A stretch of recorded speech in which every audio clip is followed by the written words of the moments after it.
अस्सलाम वालेकुम। उम्मीद करता हूँ हम लोग बहुत खैरियत से होंगे और लाइफ बहुत मज़े में चल रही होगी। Welcome to Chartered Commerce Studio once again. This is sir खानदानियल, C A finalist, your instructor of economics.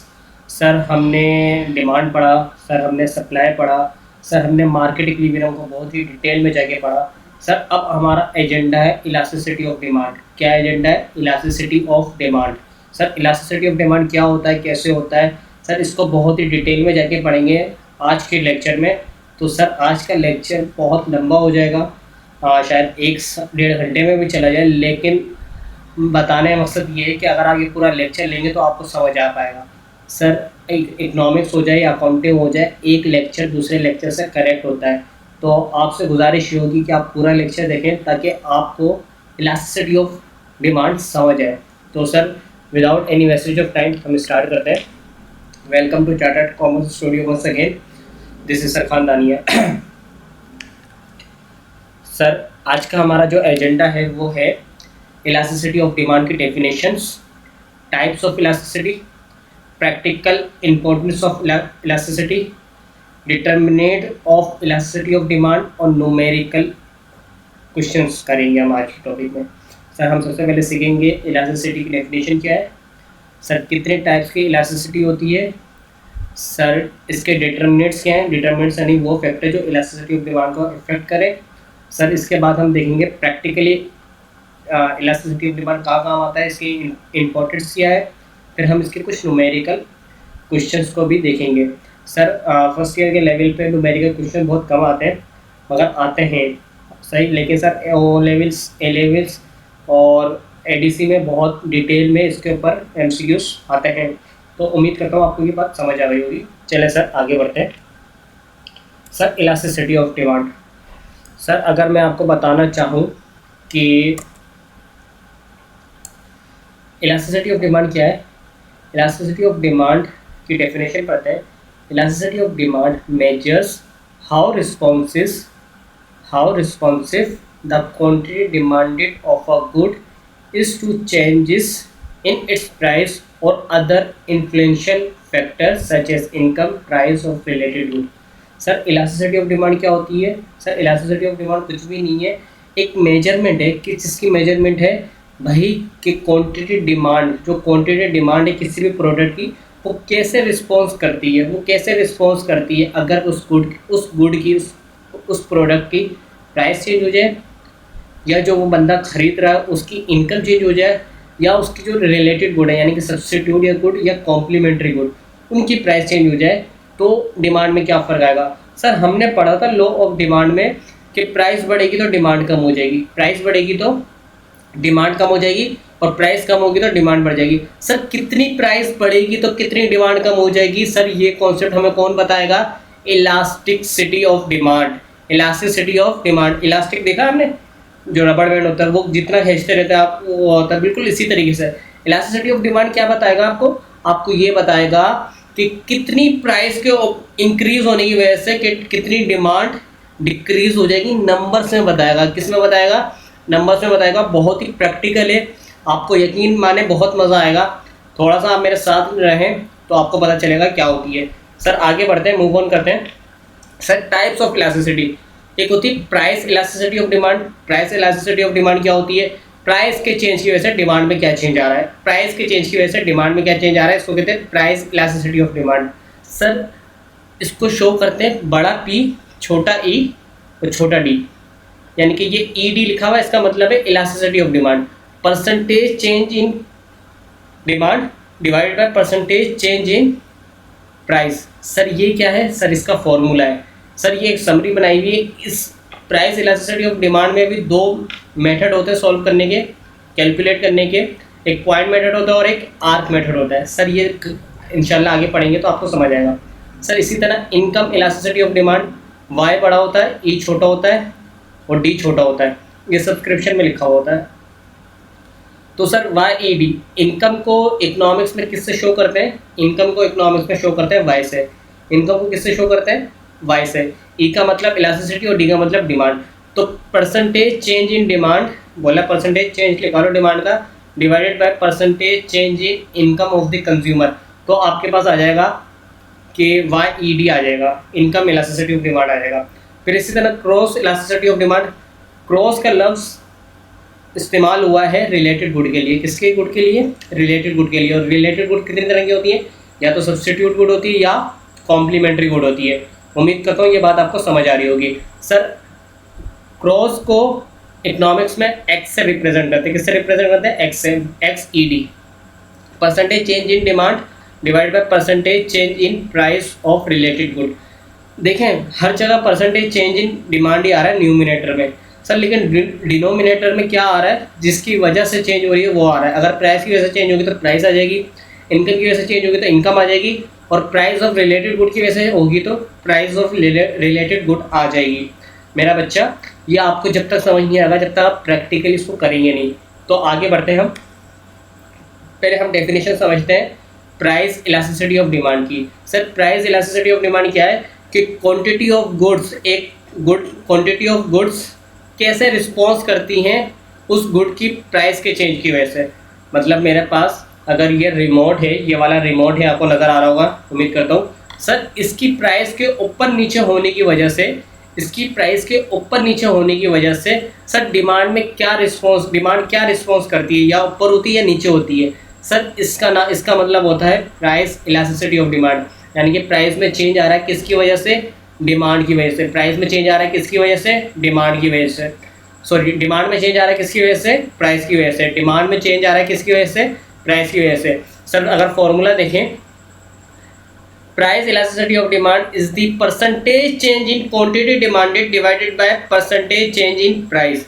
Sir ये लिखा हुआ ED, elasticity of demand is equal to percentage change in demand percentage change in price. Sir ये है price elasticity of demand. Price elasticity of demand की definition क्या है? कि कैसे गुड्स, सॉरी किसी भी गुड की डिमांड कैसे रिस्पॉन्स करती है प्राइस के चेंज की वजह से। सर इतनी सी डेफिनेशन है। सर आगे बढ़ते हैं।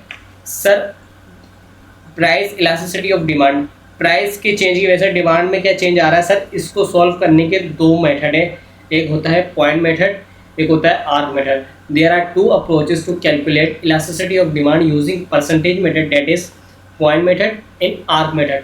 Sir price elasticity of demand, देखें इलास्टिसिटी ऑफ डिमांड कितने तरह से कैलकुलेट हो सकती है? या तो प्राइस इलास्टिसिटी ऑफ डिमांड होगी, या इनकम इलास्टिसिटी ऑफ डिमांड होगी, या क्रॉस इलास्टिसिटी ऑफ डिमांड होगी। अब जब income price elasticity of demand है उसके भी दो मेथड है सर, एक पॉइंट मेथड है और एक आर्क मेथड है। बोथ यूज सेम फार्मूला, दोनों को यूज करते हुए सेम फार्मूला यूज करेंगे टू कैलकुलेट इलास्टिसिटी।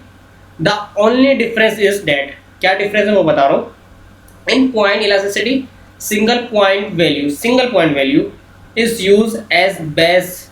बेस में जो यूज करेंगे हम, डिनोमिनेटर में जो यूज करेंगे हम, वो सिंगल पॉइंट को यूज करेंगे to calculate percentage change, percentage change निकालने के लिए। बात समझ आ रही है? क्योंकि फॉर्मूला है percentage change in demand percentage change in price. तो जब चेंज निकालेंगे उसमें जो हम पॉइंट मेथड अगर यूज़ करेंगे तो सर हम सिंगल पॉइंट यूज़ करेंगे।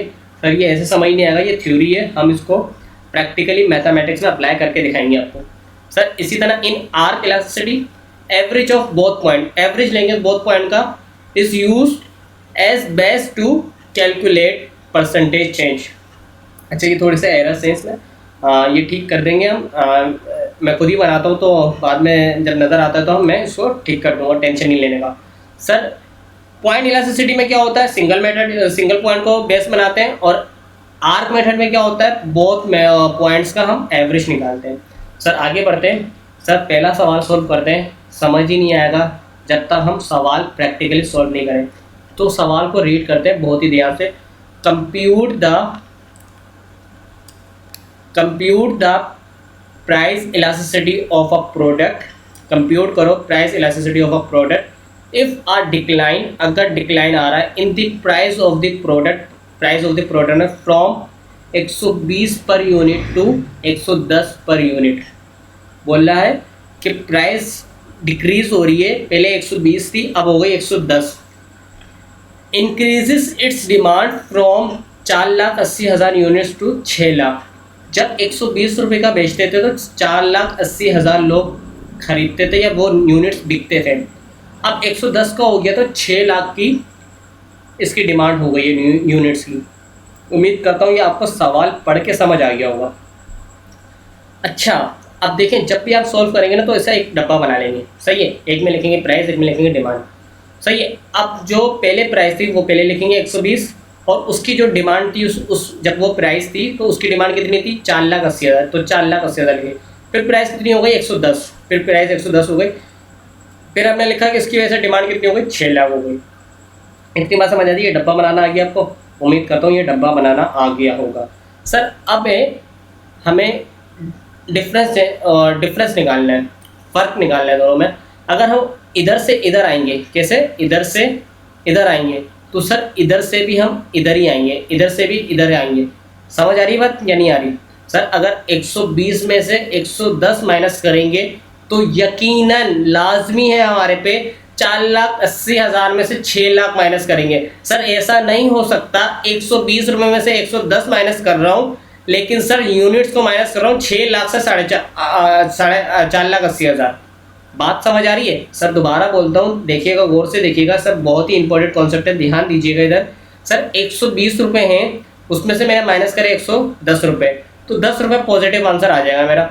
सर ऐसा ही करना है आपको कि जहाँ से आपने शुरू किया ना वहीं से डिमांड को भी शुरू करना है। सर 4,80,000 में से 6,00,000 माइनस करेंगे, ऐसा पॉसिबल ही नहीं है 6,00,000 में से 4,80,000 माइनस करें। बात समझ आती है? आपको मैं प्रैक्टिकली करके दिखाता हूँ। चेंज इन प्राइस, 120 में से 110 माइनस करें तो आंसर क्या आया 10। सर लेकिन आंसर किसका है, प्लस में माइनस में? सर प्लस में। सर जब प्लस होता है तो हम तो लिखते ही नहीं है मैथमेटिक्स के रूल्स के मुताबिक। सर लेकिन इकोनॉमिक्स में आपको प्लस शो करना है।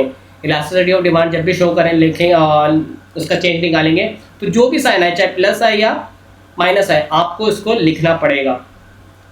इसी तरह change in demand, change in demand कैसे निकाली? जिस डायरेक्शन में ऊपर से नीचे आया था ना तो डिमांड में भी ऊपर से नीचे आऊँगा। सर 4,50,000 माइनस 6,00,000 तो इज इक्वल टू आंसर आ गया 1,20,000 माइनस का, 1,20,000 माइनस का आया। उम्मीद करता हूँ ये आपको समझ आ रहा होगा। सर एक तरीका तो ये सर क्या होता कि हम ऐसे करते 110 में से 120 माइनस करते, ऐसा भी तो पॉसिबल है, कर सकते हैं, क्यों नहीं कर सकते, बिल्कुल कर सकते हैं। लेकिन जिस डायरेक्शन में भी चलना है ना तो डिमांड को भी उसी डायरेक्शन में लेके जाना है।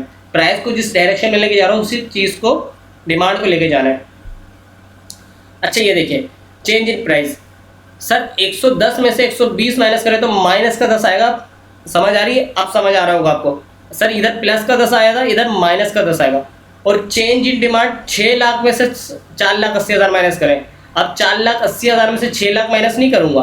बात समझ आ रही होगी? जिस डायरेक्शन में मैं जा रहा हूँ प्राइस में इसी डायरेक्शन में जाऊँगा डिमांड में। अगर ऊपर से नीचे मैं ऊपर से नीचे आ रहा हूँ तो डिमांड में भी ऊपर से नीचे आऊँगा। अगर प्राइस में नीचे से ऊपर जा रहा हूँ तो डिमांड में भी नीचे से ऊपर जाऊँगा, जैसे ये एरो शो कर रहा है। बात समझ आ रही है? सर 6,00,000 में से 4,80,000 माइनस करें तो प्लस का आंसर आ गया 1,20,000। सर एक बार पीछे बढ़ते हैं। सर फॉर्मूला था हमारा percentage change in demand. Sir percentage change in demand, उसके बाद है percentage change in price. Sir पहले चेंज निकालेंगे, फिर परसेंटेज चेंज निकालेंगे, फिर इसको वैल्यू को उसमें फॉर्मूले में पुट करेंगे, फिर आंसर आएगा। अभी जो हमने निकाला है वो क्या निकाला है? चेंज इन प्राइस और चेंज इन डिमांड। समझ आ रही है? चेंज इन प्राइस और चेंज इन डिमांड निकाला है। अब क्या निकालेंगे? परसेंटेज चेंज इन प्राइस और परसेंटेज चेंज इन डिमांड। अच्छा चेंज इन प्राइस और चेंज इन डिमांड में कोई मेथड वेथड के बारे में नहीं सोचना, आपको सिंपल तरीके से निकाल लेना है चेंज। जब परसेंटेज चेंज निकालेंगे तो आपको देखना है कि आप कौन सा मेथड यूज़ कर रहे हैं, सही है। तो अगर मैं पॉइंट मेथड ही यूज़ कर रहा हूँ, कौन सा मेथड यूज़ कर रहा हूँ? Point method. और पॉइंट मेथड में मैं बेस बनाता हूँ किसको? सिंगल वैल्यू को। तो चेंज इन प्राइस क्या आया? 120 माइनस 110, ऊपर से नीचे आया तो प्लस का 10। और चेंज इन डिमांड क्या आया? 4,80,000 माइनस 6,00,000 माइनस का 1,20,000 डिमांड में चेंज आया। उम्मीद करता हूँ ये बात आपको समझ आ गई होगी। फॉर्मूला होता है percentage change in demand divided by percentage change in price. अब परसेंटेज चेंज इन डिमांड निकालूंगा, 1,20,000 चेंज आया है, divided by 4,80,000। Sir single point लिया है मैंने, सिंगल पॉइंट लिया, और वो भी कौन सा लिया? ओल्ड पॉइंट लिया। समझ आ रही है? कौन सा पॉइंट लिया? ओल्ड पॉइंट लिया। समझ आ रही है? 4,80,000 लिया है, 4,80,000 लिया है। सर जहाँ से शुरू किया था वही वाला पॉइंट लिया। समझ आ रही है? 4,80,000 लिया है। सर परसेंटेज चेंज कैसे निकाला मैंने? पहले चेंज निकाला डिमांड में। सर 1,20,000 आया था माइनस का, और एवरेज निकालने के लिए बेस किसको बनाया मैंने? सिंगल पॉइंट को बनाया। वो क्या है? 4,80,000 मल्टीप्लाई बाय 100, तो आंसर आ गया माइनस का 25%। उम्मीद करता हूँ ये बात समझ आई होगी। इसके बाद percentage change in price, percentage change in price कैसे निकाला, चेंज कितना आया था 10 रुपये सर, डिवाइडेड बाय प्राइस कितनी थी 120 रुपये सर। सिंगल पॉइंट यूज़ कर रहा हूँ क्योंकि मैं पॉइंट मेथड है तो सिंगल पॉइंट यूज़ करूँगा। 120 मल्टीप्लाई बाय 100 तो आंसर आ गया प्लस 8.33%। सर ये प्लस लिखना मत भूलिएगा, माइनस लिखना मत भूलिएगा सर, ये आ गया। अब परसेंटेज चेंज इन डिमांड भी आ गई, परसेंटेज चेंज इन प्राइस भी आ गई। अब हमने फॉर्मूला में परसेंटेज चेंज इन डिमांड लिखी -25 और उसके बाद परसेंटेज चेंज इन प्राइस लिखी, ये आंसर आ गया -3। उम्मीद करता हूँ ये बात आपको बहुत अच्छे से समझ आ गई होगी। Sir formula elasticity of demand कैसे चेंज करते हैं और कैलकुलेट करते हैं सर, सबसे पहले चेंज निकालते हैं। अच्छा देखो जैसा फॉर्मूला है ना उसी डायरेक्शन में चेंज निकालूंगा ना अच्छा होगा। जैसे मैंने यहाँ पे थोड़ा सा ना उल्टा कर दिया, यहाँ पे पहले मुझे निकालना था चेंज इन डिमांड, फिर निकालना था चेंज इन प्राइस। यहाँ पे आता है चेंज इन डिमांड और यहाँ पे आता है चेंज इन प्राइस। क्यों? क्योंकि पहले क्या आ रहा है चेंज इन डिमांड, फिर क्या आ रहा है चेंज इन प्राइस, तो ऐसा निकालता। फिर मैंने यहाँ पे क्या लिखा परसेंटेज चेंज इन डिमांड, यहाँ पे बिल्कुल सही कर रहा है क्योंकि पहले क्या आ रहा है परसेंटेज चेंज इन डिमांड, फिर क्या आ रहा है परसेंटेज चेंज इन प्राइस, फिर मैंने परसेंटेज, फिर जो ऊपर वैल्यू आ रही थी वो ऊपर लिख दी और जो नीचे आ रही थी वो नीचे लिख दी। आपकी आसानी हो जाएगी इसमें। सर ये पॉइंट मेथड से हमने इलास्टिसिटी ऑफ डिमांड -3 निकाली। उम्मीद करता हूँ ये बात आपको समझ आई होगी। सर थोड़ा सा आगे बढ़ते हैं। सर अभी समझ नहीं भी आ रहा तो कोई मसला नहीं है, जब ये लेक्चर पूरा कंप्लीट होगा तो उम्मीद 100% गारंटी है कि आपको समझ आ जाएगा। सर आगे बढ़ते हैं। सर अगर इसी सवाल को और इसी डायरेक्शन में अगर हम आर्क मेथड में सॉल्व करेंगे तो कैसे करेंगे आपको अभी समझ आएगा कि सिंगल पॉइंट का मेथड और सिंगल पॉइंट में और एवरेज में क्या फ़र्क है, बेस में। सही है। तो आर्क मेथड में हम क्या यूज़ करते हैं अगर मैं आपको दिखाना चाहूँ तो आर्क मेथड में क्या यूज़ करते हैं एवरेज ऑफ बोथ पॉइंट्स। समझ आ रही है? तो आर्क मेथड में आते हैं तो फॉर्मूला वही रहेगा percentage change in demand percentage change in price. पहले चेंज इन प्राइस निकाल लिया, निकालना हमें चाहिए था चेंज इन डिमांड क्योंकि पहले फॉर्मूले में आ रहा है। कोई मसला नहीं है, आगे पीछे इतना हमें कॉमन सेंस है कि हम कर सकते हैं अगर आगे पीछे हो भी जाए। तो चेंज इन प्राइस निकाला तो 120 में से 110 माइनस करें तो क्या आंसर आया 10 आंसर आ गया। और चेंज इन डिमांड कितना आया माइनस का 1,20,000। सर डायरेक्शन अभी सेम रखी हुई है। सर पिछला सवाल जो हमने सॉल्व किया वो पॉइंट मेथड से सॉल्व किया है, आपका जो सवाल सॉल्व कर रहा हूँ वो आर्क मेथड से सॉल्व कर रहा हूँ। तो परसेंटेज चेंज इन डिमांड निकालने के लिए 1,20,000 लिखा मैंने, ये उठा के यहाँ पे लेकर आया, चेंज निकाला मैंने, डिवाइडेड बाय 5,40,000 5,40,000। सर ये 5,40,000 कैसे आया मैं भी बताता हूँ। सर ये वाला पॉइंट सिंगल मेथड में यूज़ किया था मैंने, लेकिन यहाँ पे दोनों का एवरेज यूज़ करना है। इन दोनों को प्लस किया 4,80,000 प्लस 6,00,000 डिवाइडेड बाई 2। उम्मीद करता हूँ ये बात समझ आई होगी। सर सिंगल मेथड में हमने क्या यूज़ किया था 4,80,000 बेस में। समझ आ रही है क्या क्या यूज़ किया था 4,80,000।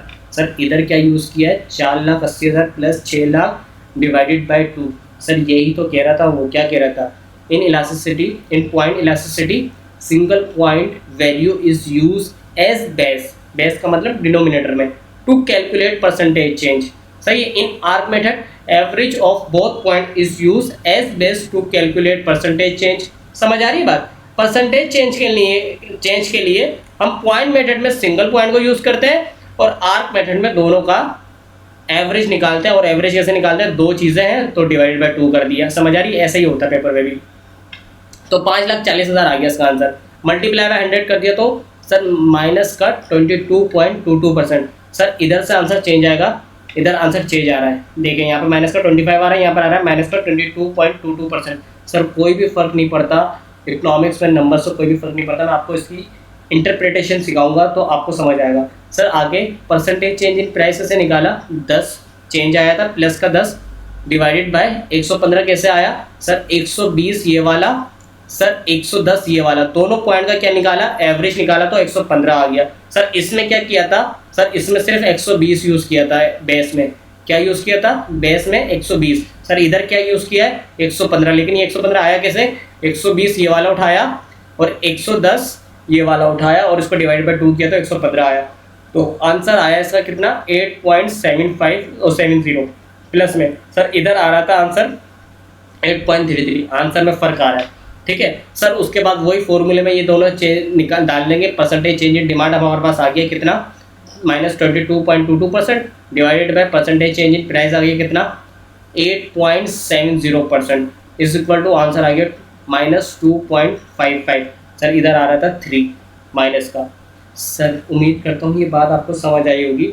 सर आर्क मेथड में और पॉइंट मेथड में प्राइस इलास्टिसिटी ऑफ डिमांड कैसे सॉल्व करते हैं। सर कुछ भी फर्क नहीं है, पहले परसेंटेज चेंज निकालना है, सही है, चेंज तो नॉर्मली तरीके से निकालना है। अच्छा, जिस चेंज जब निकालेंगे तो एक ही डायरेक्शन रखेंगे। अगर ऊपर से नीचे आ रहे हैं प्राइस में तो डिमांड में भी ऊपर से नीचे आएंगे। अगर प्राइस में नीचे से ऊपर जा रहे हैं तो डिमांड में भी नीचे से ऊपर जाएंगे। ये बात कह रहा हूँ मैं, ये वाली समझ आ रही है। अगर यहाँ से यहाँ आ रहे हैं तो 120 माइनस 110 ही करेंगे, और यहाँ पे भी 4,80,000 माइनस 6,00,000 करा है। और अगर नीचे से ऊपर जा रहे हैं तो 110 माइनस 120 करेंगे और 6,00,000 माइनस 4,80,000 करेंगे। सर सबसे पहला कॉन्सेप्ट ये दिया मैंने आपको। उसके बाद हमने निकाला क्या, परसेंटेज चेंज इन डिमांड। और वो परसेंटेज चेंज इन डिमांड दो तरीके से निकल सकता है, एक आर्क मेथड होता है और एक पॉइंट मेथड होता है। पॉइंट मेथड में आप सिंगल वैल्यू को यूज़ करते हो, जैसे 4,80,000 4,80,000 और यहाँ पे 120 और यहाँ पे 120, सही है। लेकिन पॉइंट मेथड में आप एवरेज यूज़ करते हो। ये 5,40,000 कैसे आया, इन दोनों का आपने एवरेज निकाला है, ठीक है, ये लिखा हुआ है एवरेज। और सर 115 कैसे आया, तो 120 और 110 प्लस करूँगा तो कितने होंगे, 100 200 230 हो जाएंगे। 230 को डिवाइड कर दूंगा 2 से तो 115 आंसर आएगा। बात समझ आ रही है। सर आंसर में फ़र्क होगा। सर आखिर में टिप्स लिखेंगे, if no method is specified in the question you can use point method. जब सवाल में कुछ भी ना दिया हुआ तो हमें क्या यूज़ करना है, पॉइंट मेथड यूज़ करना है, सिंगल पॉइंट वाला। सर आगे बढ़ते हैं थोड़ा सा। सर इसी सवाल को डायरेक्शन चेंज कर रहा हूँ अपने। सर अब कैसे सोल्व करेंगे, पॉइंट मेथड में भी और आर्क मेथड में भी। सर अब मैं जा रहा हूँ नीचे से ऊपर, 110 माइनस 120 आंसर क्या आया, excuse me sorry, 110 minus 120 answer क्या आया, माइनस का 10, ठीक है। सर चेंज इन डिमांड क्या आया, 6,00,000 में से 4,80,000 माइनस करें तो प्लस का 1,20,000। सर ये चेंज निकाल लिया। अब क्या निकालूंगा, percentage change. Percentage change in demand कैसे निकालूंगा, पॉइंट मेथड है। जो चेंज आया 1,20,000 1,20,000 लिखा। सर यहाँ पे भी क्या लिखा था, 1,20,000, लेकिन यहाँ पे माइनस का था और यहाँ पर प्लस का है। समझ आ रही है बात। सर क्यों है, क्योंकि डायरेक्शन मैंने उल्टी पकड़ी है, समझ आ रही है। डिवाइडेड बाई 4,80,000, 4,80,000 सर कहाँ से आया, यहीं से आया। सर सिंगल पॉइंट यूज़ कर रहे हैं क्योंकि पॉइंट मेथड है। मल्टीप्लाई बाय 100 तो आंसर आ गया 25%, लेकिन प्लस का वहाँ पर आया था 25% माइनस का। सर कोई फ़र्क नहीं पड़ता, इससे आपको समझ आएगा। सर कोई सा भी तरीका लें, आर्क मेथड यूज़ करें, पॉइंट मेथड यूज़ करें, सर ऊपर से नीचे आए डायरेक्शन होने या नीचे से ऊपर जाएँ, सर आंसर में कोई फ़र्क नहीं पड़ेगा। मैं आपको ये बात साबित कर दूँगा। सर इसी तरह परसेंटेज चेंज इन प्राइस कैसे निकाली, -10, सर ये -10 यहाँ से आया चेंज। सर डिवाइडेड बाय 120 ये रहा सिंगल पॉइंट, मल्टीप्लाई बाय 100 तो 8.33% माइनस का आ गया। सर वहाँ पर आ रहा था प्लस का। और सर आंसर क्या आया, -3%, -3%। समझ आ रही है। पॉइंट मेथड सॉल्व किया है तो माइनस आंसर बिल्कुल सेम आया आपका। सर इधर आंसर आपका -2.5 आया, इधर -3 आया। सर ये वाला आंसर, ये वाला आंसर, ये वाला आंसर सब सेम है, सब सेम है। मैं आपको साबित करूँगा ये बात आगे। सर अगर इसी सवाल को हम आर्क मेथड में करते हैं, क्या मतलब, सर सवाल वही है, सिर्फ डायरेक्शन चेंज करिए। सिर्फ क्या चेंज करिए, डायरेक्शन चेंज करिए। 110 माइनस 120 माइनस का 10, 6,00,000 माइनस 4,80,000 1,20,000 प्लस का। तो परसेंटेज चेंज इन डिमांड कैसे निकाला, 1,20,000 प्लस का डिवाइडेड बाय एवरेज। एवरेज किसका, इन दोनों पॉइंट का। तो इन दोनों को प्लस किया, डिवाइडेड बाय 2 किया तो एवरेज आ गया, और मल्टीप्लाई बाय 100 कर दिया परसेंटेज में लाने के लिए, तो माइनस का 22.22%। सर इधर क्या आ रहा था, माइनस का 22.22%, इधर क्या आ रहा है, सॉरी प्लस का 22.22%। उम्मीद करता हूँ ये बात समझ आ रही होगी। उसी तरह परसेंटेज चेंज इन प्राइस निकाला है, तो परसेंटेज चेंज इन प्राइस का मतलब क्या हुआ, ये देखें, माइनस का 10 चेंज निकाला और ये 115 कैसे आया, इन दोनों का एवरेज यहाँ निकाला है हमने, तो 8.70% आ गया माइनस का, उधर आ रहा था प्लस का। ये देखें, बात समझ आ रही है आपको। सर इसी तरह सर आंसर आ गया माइनस का 2.55। सर उधर भी आंसर आ रहा था माइनस का 2.55। उम्मीद करता हूँ ये आपको सवाल समझ आया होगा। सर इस सवाल में हमने सबसे पहले देखा कि प्राइस इलास्टिसिटी ऑफ डिमांड को कैलकुलेट कैसे करते हैं। सबसे पहले चेंज निकालते हैं। अच्छा, चेंज जो निकालेंगे वो हम ऐसे निकालेंगे कि जिस डायरेक्शन में हम प्राइस का चेंज निकालेंगे उसी डायरेक्शन में हम डिमांड का चेंज निकालेंगे। ये बात कर रहा हूँ, मैं दोबारा समझाने की कोशिश कर रहा हूँ, बहुत मुश्किल कॉन्सेप्ट है इसलिए वक्त लगा रहा हूँ। सर अगर मैं नीचे ऊपर से नीचे आया हूँ तो मैं इधर भी ऊपर से नीचे ही आऊँगा। समझ आ रही है। 120 में से 110 माइनस करें, ऊपर से नीचे आया तो 4,80,000 में से 6,00,000 माइनस करें। अगर मैं नीचे से ऊपर जा रहा हूँ, 110 माइनस से 120 माइनस करें तो सर इधर भी इधर से ऐसे जाऊँगा। सर ये क्यों कर रहा हूँ, क्योंकि साइन की वजह से कर रहा हूँ। साइन की वजह से कर रहा हूँ ताकि आंसर सेम आए मेरा। समझ आ रही है? पहला कॉन्सेप्ट हमने ये सीखा। दूसरा कॉन्सेप्ट हमने सीखा परसेंटेज चेंज इन निकालनी है तो उसके दो मेथड है, एक पॉइंट मेथड है, एक आर्क मेथड है। पॉइंट मेथड में आप सिंगल पॉइंट को यूज़ करोगे, आर्क मेथड में आप एवरेज को यूज़ करोगे। तो ये सिंगल पॉइंट आ गया। सिंगल पॉइंट वो कौन सा होता है? ओल्ड पॉइंट ही होता है ज़्यादातर। और ये कौन सा आ गया भाई? सॉरी ये रहा, ये कौन सा है? ये आर्क मेथड है जिसमें आपने एवरेज यूज़ किया है। सर इसी तरीके से क्या कहते हैं, अगर आप चेंज भी कर लो डायरेक्शन, 110 से 120 पे आ जाओ, 110 से 120 पे आ जाओ, फिर भी आपने पॉइंट सिंगल पॉइंट कौन सा लिया है? सर पुराना वाला लिया है। याद रखिएगा पुराना वाला लिया है। सर पहले मैं इधर से इधर आ रहा था तो आपको लग रहा था शायद ये पहले लिया तो इसलिए सिंगल। नहीं सर, अगर मैं इधर से भी इधर जा रहा हूँ तो पहले मैंने पॉइंट कौन सा लिया? 4,80,000 ही लिया है और इधर क्या लिया? 120। जो ओल्ड पॉइंट है उसको लेंगे। समझ आ रही है बात? सर ये तो हमने निकाल लिया सर। अब इसका ये आंसर आ रहा है, इससे आप साबित क्या करना चाह रहे हो? सर इससे क्या साबित करना चाह रहा हूँ ये आपको समझ आएगा। आप थोड़ा सा होल्ड करें सर, हम थोड़ा सा आगे बढ़ते हैं। Sir types of elasticity of demand, कितनी टाइप्स की इलास्टिसिटी ऑफ डिमांड है? एक परफेक्टली इन इलास्टिक है, एक ये रहा परफेक्टली इन इलास्टिक। सर ये है इन इलास्टिक और इसका दूसरा नाम है रिलेटिव इन इलास्टिक और हाई इन इलास्टिक। सर तीसरी है इलास्टिक और रिलेटिव इलास्टिक और हाई इलास्टिक। चौथी है परफेक्टली इलास्टिक और एक है यूनिट इलास्टिक। सर ये 5 तरह के टाइप्स हैं। सर ये क्या टाइप्स होती हैं, कैसे टाइप्स होती हैं, सर इसको हम आगे पढ़ने जा रहे हैं। उम्मीद करता हूँ यह बात आपको समझ आ रही होगी। सर आगे सबसे पहले पढ़ने जा रहे हैं परफेक्टली इन इलास्टिक। सर इसका ग्राफ देख रहे हैं आप। सर ये क्वांटिटी डिमांड आई, सर ये क्या आई? प्राइस आई। सर इसका डिमांड कर्व कैसा है? सर परपेंडिकुलर लाइन आई है, परपेंडिकुलर लाइन आई है। समझ आ रही है? सर इससे क्या बात साबित हो रही है? सर अभी इसको हम पढ़ते हैं। If demand remains fix, if demand remain fixed and does not change with the change in price is called perfectly inelastic। क्या बोल रहा है सर? अगर मैं इस पॉइंट पे खड़ा हुआ हूँ तो प्राइस है मिसाल के तौर पे 10 रुपये, 10 रुपये। सर अगर मैं इस पॉइंट पे खड़ा हुआ तो प्राइस है 100 रुपये। लेकिन सर डिमांड कहाँ पे खड़ी हुई है? सिंगल पॉइंट पे खड़ी हुई है, फिक्स है डिमांड। डिमांड में कोई चेंज नहीं आ रहा, डिमांड में कोई चेंज नहीं आ रहा। किसकी वजह से चेंज नहीं आ रहा? प्राइस की वजह से। प्राइस ऊपर नीचे ज़रूर हो रही है सर लेकिन डिमांड में चेंज नहीं आ रहा। प्राइस ऊपर नीचे ज़रूर हो रही है लेकिन डिमांड में चेंज नहीं आ रहा। सर प्राइस ऊपर नीचे ज़रूर हो रही है, प्राइस ऊपर नीचे ज़रूर हो रही है मगर डिमांड में कोई चेंज नहीं आ रहा। डिमांड सिंगल पॉइंट पे खड़ी हुई है। सर इसका मतलब है perfectly in elastic, perfectly in elastic. उम्मीद करता हूँ ये बात आपको समझ आ गई होगी। सर इसका आंसर हमेशा आएगा 0, इसका आंसर हमेशा आएगा 0। सर इसकी एग्जाम्पल देना हमें समझ नहीं आई, ऐसा ऐसा हो सकता है? हाँ हो सकता है, क्यों नहीं हो सकता। नेसेसरी चीज़ें जो होती हैं ना, नेसेसरी चीज़ें, रोटी कपड़ा मकान, इसकी प्राइस में जितना भी चेंज आया, इसकी प्राइस में जितना भी चेंज आया इनकी डिमांड फिक्स रहती है। क्या मतलब? सर गवर्नमेंट को पता है पाकिस्तान में आटा गंदम इतना यूज़ होता है। मिसाल के तौर पे 1 लाख टन यूज़ होता है, 1 लाख टन गंदम यूज़ होता है। सर चाहे जब आटा 20 रुपये किलो मिलता था जब भी इतना ही होता था। सर आटा 100 रुपये किलो मिला इतना ही यूज़ हो रहा। अच्छा इसमें पॉपुलेशन फिक्स रखें आप, पॉपुलेशन वही है। क्यों सर? आप खाना बंद कर देंगे हैं? कोई भी खाना बंद कर देगा? सर ऐसा नहीं होता। सर खाना बंद नहीं करेंगे। आप जितना पहले खाते थे माशाल्लाह अभी भी आप इतना खाते हैं, अल्लाह पाक का बहुत करम है।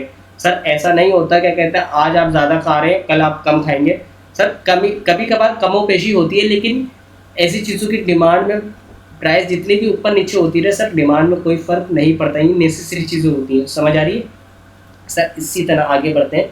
In elastic, relative inelastic और हाई इलास्टिक। सर ये क्या होती है?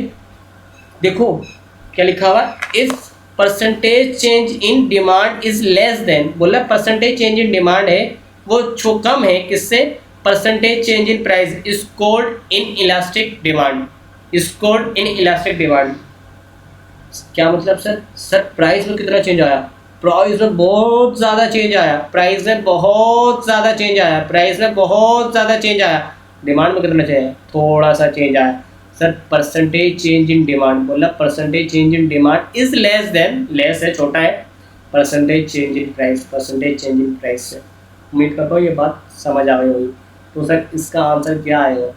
हमेशा 1 से बड़ा आएगा, हमेशा 1 से बड़ा आएगा, सॉरी छोटा आएगा, 1 से छोटा आएगा सर, 1 से छोटा आएगा। इसका मतलब क्या होता है? लेस देन होता है। इसका मतलब क्या होता है? लेस देन होता है। सर आगे बढ़ते हैं। यूनिट इलास्टिक, यूनिट इलास्टिक क्या होती है? If percentage change in demand, बोला percentage change in demand is equal to percentage change in price is called unit elastic. और इसका जो आंसर आएगा वो क्या आएगा? 1 आएगा। सर जो परसेंटेज चेंज इन डिमांड नजर आ रहा है, ये आपको बराबर नजर आ रहा है, दोनों परसेंटेज चेंज इन प्राइस और परसेंटेज चेंज इन डिमांड बराबर नजर आ रहा है। सर इसी को कहते हैं इक्वल। सर यूनिट इलास्टिक है, ये क्या है? यूनिट इलास्टिक, यानी कि change in quantity demand is equal to change in price. जितना क्वांटिटी डिमांड में चेंज आ रहा है उतना ही क्वांटिटी प्राइस में चेंज आ रहा है। इसका मतलब है यूनिट इलास्टिक, और इसका आंसर हमेशा क्या आएगा? 1 आएगा। सर आगे, इलास्टिक, रिलेटिव इलास्टिक और high elastic. If percentage change in demand is greater than change in price is called elastic demand. देखिए प्राइस में कितना चेंज आया? थोड़ा सा चेंज आया, जिसकी वजह से डिमांड में कितना चेंज आया? बहुत ज़्यादा चेंज आया, बहुत ज़्यादा चेंज आया। समझ आ रही है? सर लग्जरी गुड में ऐसा ही होता है। सर लग्जरी गुड की अगर प्राइस बढ़ जाती है तो डिमांड में भी बहुत ज़्यादा चेंज आता है, अगर कम हो जाती है तो बहुत ज़्यादा डिमांड बढ़ जाती है, और महंगी हो जाती है तो बहुत ज़्यादा उनकी डिमांड कम हो जाती है। बात समझ आ रही है? प्राइस के थोड़े से ऊपर नीचे की वजह से डिमांड में अगर ह्यूज चेंज आए उसको क्या कहेंगे? इलास्टिसिटी, इलास्टिसिटी, रिलेटिव इलास्टिसिटी और हाई इलास्टिसिटी। बात समझ आ रही है?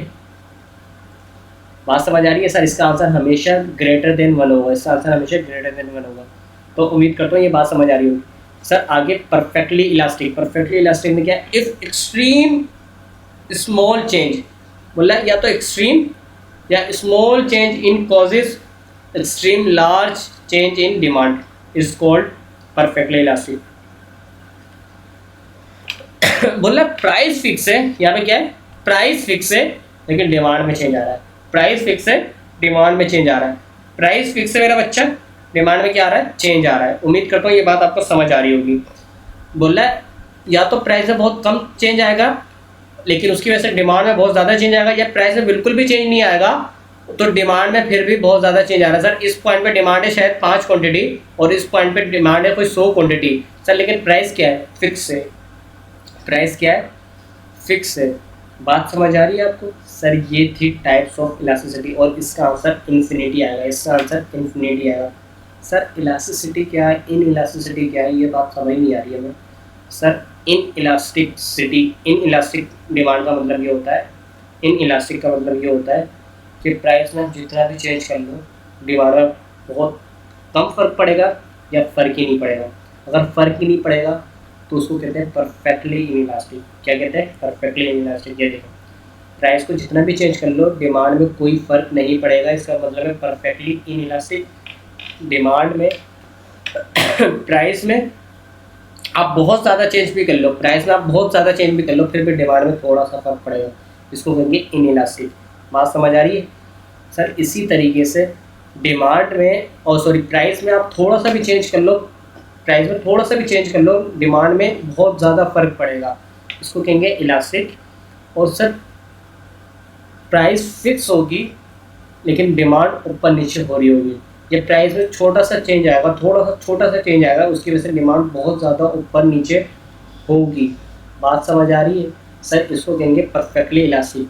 परफेक्टली इलास्टिक का मतलब प्राइस में थोड़े से चेंज की वजह से डिमांड में बहुत ज़्यादा चेंज आ रहा है। समझ आ रही है? और इन इलास्टिक का मतलब प्राइस के बहुत ज़्यादा चेंज की वजह से भी डिमांड में कोई चेंज नहीं आ रहा। अगर मेरी गुड की डिमांड ऐसी है, इलास्टिक है, तो मैं प्राइस चेंज नहीं करूँगा क्योंकि मुझे पता है मैं प्राइस बढ़ा दी तो मेरी गुड बिक जाएगी, बिकना बंद हो जाएगी। समझ आ रही है? और अगर मेरी गुड की डिमांड जो है इन इलास्टिक है, इन इलास्टिक है सर, तो मुझे पता है मैं जितनी भी प्राइस बढ़ा दूँ तो मेरी गुड की डिमांड में कोई फ़र्क नहीं पड़ने वाला, मेरी गुड जितनी बिकती थी जितनी ही बिकेगी। उम्मीद करता हूँ आपको ये बात समझ आ रही होगी। सर अभी थोड़ा सा आगे बढ़ते हैं और हम ये देखते हैं कि interpretation of number. If number is 0 demand is perfectly inelastic. If number is less than 1 तो डिमांड इज इन इलास्टिक और relative inelastic. If number is 1 demand is unilateral या unit elastic. If number is more than 1 demand is elastic और relative elastic. If number is infinity demand is perfectly elastic. Sir ये बात समझ नहीं आ रही होगी, आपको मैं समझाऊंगा, टेंशन लेने की बात नहीं है। सर साइन को देखते हैं, price elasticity of demand. If sign is negative it is a normal good, और if sign is positive it is an given good. Sign पढ़ लिया, नंबर्स पढ़ लिए, अब हम चलते हैं जो हमने सवाल सॉल्व किया था। ठीक है, आए तो सबसे पहले हमने सवाल जो सॉल्व किया था उसका आंसर आया था पॉइंट मेथड में, सही है, और डायरेक्शन हमारी ऊपर से नीचे थी, -3%, -3%। सर आंसर ग्रेटर देन 1 है, ग्रेटर देन 1 है, ग्रेटर देन 1 है मेरा बच्चा, गौर से देखिएगा क्या है, ग्रेटर देन 1, 1 से बड़ा है, ये देखिए 1 से बड़ा है, 1 से बड़ा है, elastic. If change in demand is greater than change in price is called elastic demand. यानी कि प्राइस के थोड़े से चेंज की वजह से डिमांड में कितना चेंज आया, बहुत ज़्यादा फर्क आया, बहुत ज़्यादा फर्क आया। तो अगर मैं दोबारा पीछे जाऊं सवाल के अंदर, दोबारा पीछे जाऊं सवाल के अंदर, प्राइस में कितना चेंज आया, प्राइस में कितना चेंज आया, 10 रुपये का चेंज आया, प्राइस में कितना चेंज आया, 10 रुपये का चेंज आया। अगर इसको मैं परसेंटेज में करूं तो क्या परसेंटेज आएगी, 1 मिनट में कैलकुलेट करता हूँ। 120 minus 110,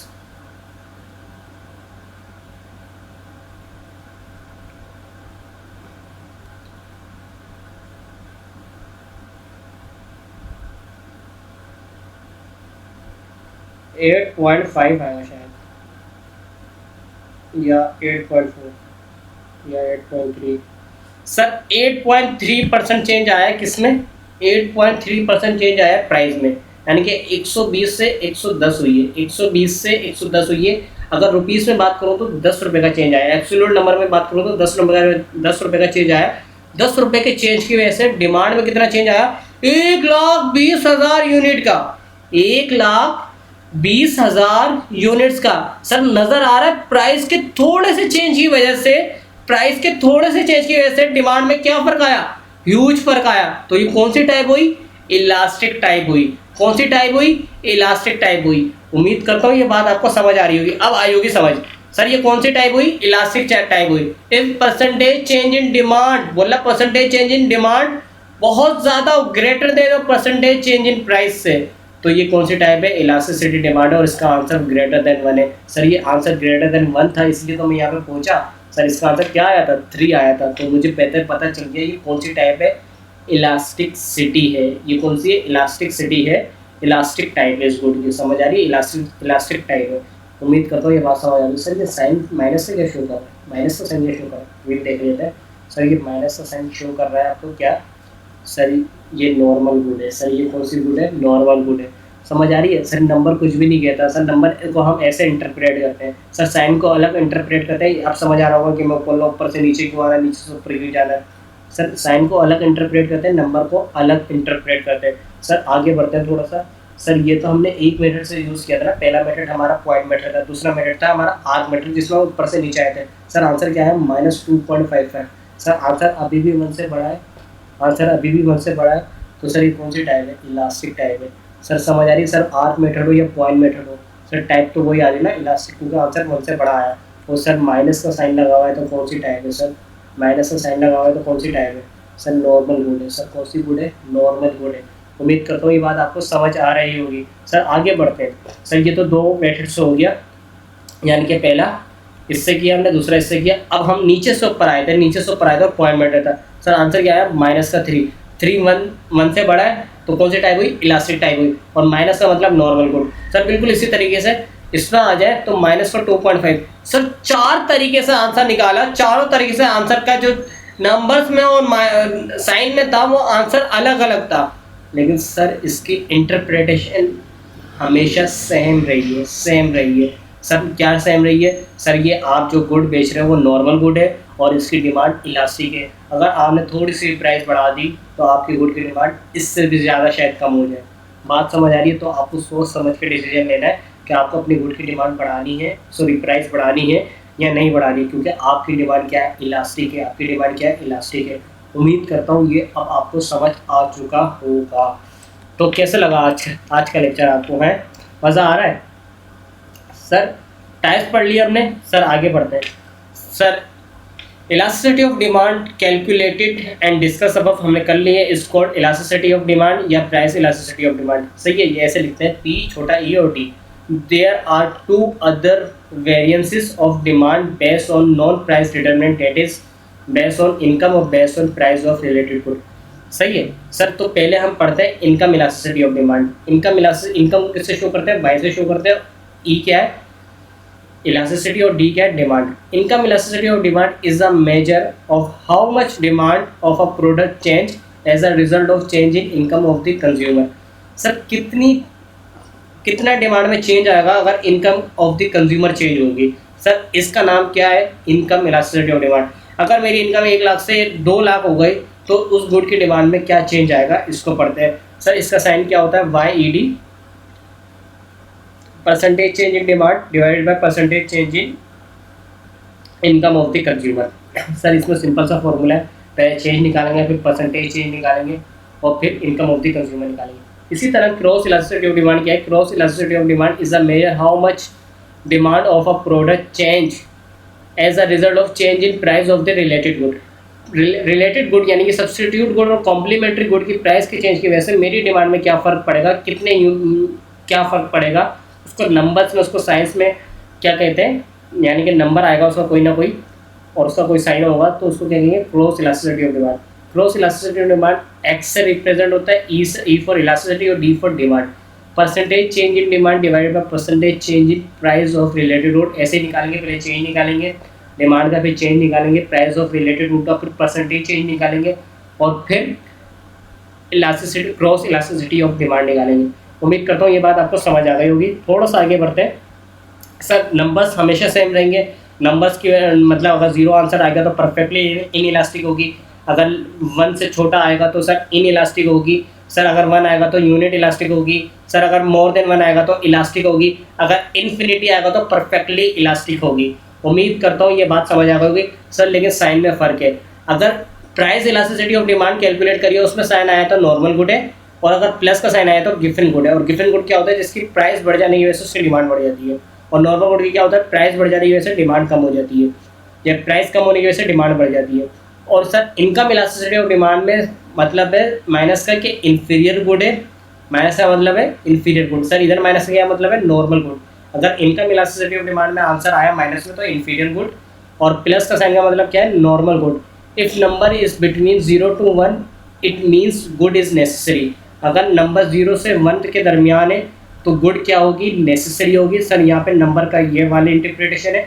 if number is greater than 1, अगर नंबर 1 से बड़ा है तो it mean good is luxury. समझ आ रही है। सर कैसे इंटरप्रेट करेंगे, अगर माइनस का साइन होगा इनकम इलास्टिसिटी ऑफ डिमांड को जब कैलकुलेट करेंगे उसको उसका फाइनल आंसर आएगा, या तो वो माइनस में आएगा या वो प्लस में आएगा। माइनस है तो इन्फीरियर गुड है, प्लस है तो नॉर्मल गुड है। अगर आंसर का जो नंबर है वो 0 से 1 के दरमियान आता है तो वो नेसेसरी गुड है। समझ आ रही। और अगर 1 से बड़ा आता है तो वो लग्जरी गुड है। बिल्कुल इसी तरीके से क्रॉस इलास्टिसिटी ऑफ डिमांड में क्या है, अगर साइन माइनस का है तो कॉम्प्लीमेंट्री गुड है जो एक साथ यूज़ होती है, कंज्यूम होती है, और अगर प्लस है तो सब्सटीट्यूट गुड है, यानी कि जो एक को छोड़ एक यूज़ करूँगा तो दूसरी यूज़ नहीं करूँगा। माइनस का साइन है तो कॉम्प्लीमेंट्री गुड है, प्लस का साइन है तो सब्सटीट्यूट गुड है। इफ़ नंबर इज़ 0, अगर नंबर 0 होगा it means goods are unrelated independent. अगर आंसर 0 आता है तो इनके दरमियान कोई रिलेशन नहीं है, ये रिलेटेड गुड नहीं है, ये इंडिपेंडेंट गुड है। यानी कि सर अगर पंखे की प्राइस चेंज हो रही है तो सर उसकी वजह से जूते में कोई डिमांड में कोई फ़र्क नहीं आएगा। सर इसका मतलब है जूता और पंखा एक अलग अलग इंडिपेंडेंट गुड्स हैं। उम्मीद करता हूँ ये बात समझ आ रहा होगा। सर इसमें भी हम एक सवाल सॉल्व करेंगे आगे। सर सॉल्व करते हैं आगे। इनकम इलास्टिसिटी ऑफ डिमांड की वजह से a consumer monthly income increases from $2000 to $2400 as a result, जिसकी वजह से their income of restaurant meals increase from 10 meals to 14 meals per month.